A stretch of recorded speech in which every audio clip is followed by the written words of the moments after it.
This 5-minute solution will show you how to hide TikTok videos from one person.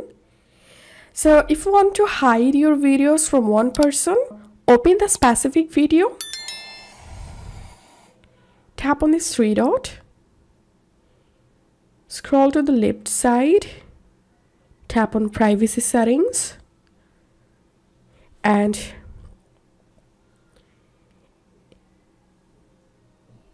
if you select everyone, your video will be visible to everyone. If you select friends, only your friends will be able to see your video. And as you can see, here is no option to hide your video from only one person. So all you have to need is just block that person you want to hide your video.